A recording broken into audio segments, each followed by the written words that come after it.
ഓ, കർത്താവ് കാത്തു. ക്ലാസ് എടുത്തുകൊണ്ടിരിക്കുമ്പോഴാണ് ഞാൻ വിവരം അറിഞ്ഞത്. ഉടനെ കാർ ഇടിച്ച സ്ഥലത്ത് ഇങ്ങോട്ട് ഫോൺ ചെയ്തപ്പോ കുഴപ്പമില്ലാന്ന് അറിഞ്ഞു. ആ ഇടിച്ച കാറ് കണ്ടാൽ അതിനകത്ത് ഇരിപ്പുണ്ടായിരുന്നവരെല്ലാം ചത്തണ്ടെന്നേ വിചാരിക്കുള്ളൂ. അങ്ങനെ ചത്തിട്ടുണ്ടെങ്കിൽ നമ്മുടെ കോളനിക്കാർക്ക് അനുശോചനം രേഖപ്പെടുത്താൻ വേണ്ടി കറുത്ത തുണി മേടിക്കാൻ പോയിരിക്കുക സുലോചന. അതിപ്പോ വേസ്റ്റായി. ഇടിച്ചതേ ഒരു അഡ്വക്കേറ്റിന്റെ വീടായിരുന്നു. അയാള് ലോ പോയിന്റ് പറയാ. അയാളെ മനഃപൂർവ്വം കൊല്ലാൻ വേണ്ടി മതിൽ ഇടിച്ചു പൊളിച്ച് കാർ അകത്ത് കയറ്റിയതാണെന്ന്.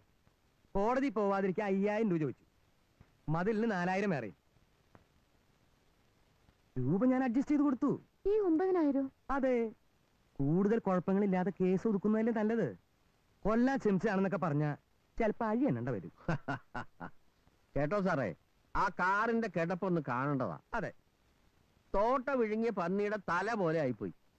ഏതായാലും കാറ് ഞാൻ ലോറി കയറ്റി വർക്ക്ഷോപ്പിൽ എത്തിച്ചിട്ടുണ്ട്. ഒരു 10-10000 രൂപ ചെലവാക്കിയ വണ്ടി നേരെ ആക്കാന്നാണ് മെക്കാനിക്ക് പറയണേ. ആ കാറ് കണ്ടപ്പോഴേ ഞാൻ പറഞ്ഞില്ലേ തല്ലിപ്പുളിയാണെന്ന്. ഇനിയിപ്പൊ വെറുതെ നന്നാക്കി കിട്ടിയാലും ആ അവലക്ഷണം കെട്ട കാറ് നമുക്ക് വേണ്ട.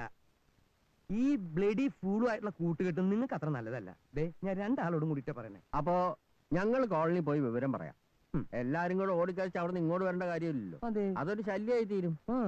സാറേ, തെറ്റ് എന്റെ അടുത്താണ്. എന്നോട് ക്ഷമിക്കണം.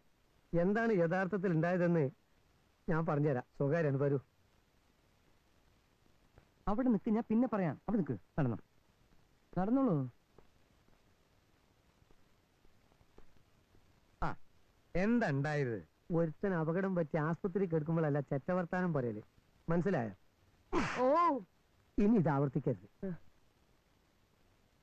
ആരും കണ്ടിട്ടില്ല. ദയവേത് ഇക്കാര്യം പുറത്ത് ആരോടും പറയരുത്. എനിക്കത് ക്ഷീണ. കമോൺ.